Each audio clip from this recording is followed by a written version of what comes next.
देख के अचरज हो रहा है कि यहाँ पे शिखा पाल जी बैठी हुई हैं। आज 105 दिन हो गए हैं, 156 दिन से यहाँ धरना चल रहा है और जो 1,37,000 जो पद हैं शिक्षकों के, जो शिक्षा मित्र समायोजन रद्द होने की वजह से खाली हुए थे, उस पर जो भर्तियाँ होनी थी 40,000 भर्तियाँ हो चुकी हैं पहले चरण में, 22,000 के पद खाली रह गए थे और 69,000 जो नए पद दूसरे चरण में भरे जाने थे। तो ये 22 और 69,000 जो पद हैं ये आखिर क्यों नहीं भरे जा रहे हैं? परीक्षा हो गई है, मेरिट लिस्ट तैयार है, सबको मालूम है कौन लोग हैं जिन्होंने कट ऑफ क्लियर किया है, लगभग दुगनी संख्या है, लेकिन इन पदों को भरा क्यों नहीं जा रहा है? ये बात समझ से परे है और अनावश्यक क्यों परेशान किया जा रहा है अभ्यर्थियों को, ये बड़ी अजीब बात है। इस साल भर इस सरकार ने, जो केंद्र में है भारतीय जनता पार्टी की सरकार, उसने किसानों को परेशान किया, अंततः जाके उसको वो किसान विरोधी कानून वापस लेने पड़े। तो यहाँ भी ये समझ में नहीं आता कि जो स्वाभाविक रूप से प्रक्रिया हो जानी चाहिए थी, शिक्षकों की भर्ती हो जानी चाहिए थी। आज मुझे बहुत दुख हो रहा है कि ये हमारी बहन यहाँ बैठी हुई हैं और पानी की टंकी पे ये इनका सब यहीं खाना पीना सब यहीं होता है। ये लगातार 105 दिन से यहाँ बनी हुई हैं और छोटी सी जगह है, मैं यहाँ देख रहा हूँ, मतलब इसमें एक इंसान सो भी नहीं सकता पूरा पैर फैला के। और बारिश के समय में देखिए किस तरह से ये प्लास्टिक ऊपर डाली गई है, लेकिन जब तेज बारिश होगी तो पानी कैसे रुकेगा?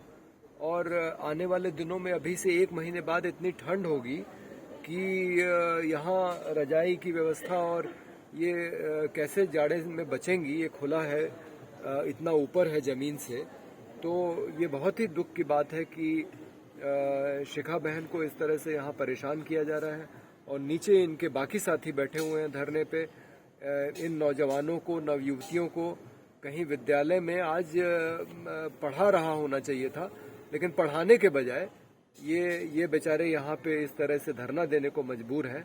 और ये निर्लज्ज योगी सरकार दावे कर रही है, बड़े बड़े इनके विज्ञापन देखिए कि इन्होंने 4.5 लाख लोगों को नौकरी दे दी और योग्यता के आधार पे दी है, लेकिन यहाँ पे योग्य लोग जो कट ऑफ क्लियर किए हुए हैं वो कोई भीख नहीं मांग रहे हैं, वो अपना अधिकार मांग रहे हैं और उनको उनका अधिकार एक शिक्षक के पद का उनको देने को ये सरकार तैयार नहीं है। क्यों? ये बात एकदम समझ से परे है। लेकिन अगर सरकार इसी तरह से निष्ठुर बनी रहेगी तो जिस तरह से किसान आंदोलन का राजनीतिक असर इस सरकार पे पड़ा, उसी तरह से आने वाले चुनाव में निश्चित रूप से कहीं ना कहीं ये बेरोजगारी का मुद्दा प्रभावित करेगा। सिर्फ शिक्षक ही नहीं है, बहुत सारे अन्य विभागों में भी जो लोग प्रयासरत हैं, चाहे वो पुलिस विभाग हो, स्वच्छता ग्राहियों का अभी यहाँ धरना हुआ इको गार्डन में। पता लग रहा है कि जिन लोगों ने ग्रामीणों को प्रेरित करके शौचालय बनवाए, जिन्होंने सरकार की मदद की खुले में शौच मुक्त गांव घोषित करवाने में, उनको उनका पैसा नहीं दिया गया है। तो ये समझ में नहीं आता कि ये कैसी सरकार है जो रोजगार देने का विज्ञापन कर रही है, लेकिन रोजगार पाने के इच्छुक जितने लोग हैं, वो चाहे सरकार में संविदा पे काम किए हों, ठेके पे काम किए हों, जैसे भी, या वो जिनकी आकांक्षा है कि वो सरकार की सेवा करें, सरकार की सेवा में जाएं, वो सब परेशान हैं। आए दिन लखनऊ के अंदर कोई ना कोई रोजगार के मुद्दे को लेकर धरना कर रहा है।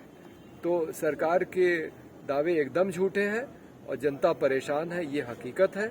और अगर सरकार ने ये इस मसले का जल्दी निपटारा नहीं किया, इन शिक्षकों की भर्तियां नहीं की और 1,37,000 पदों को पूरा नहीं भरा, तो आने वाले चुनाव में निश्चित रूप से उसको इसका खामियाजा भुगतना पड़ेगा। बड़े बड़े मीडिया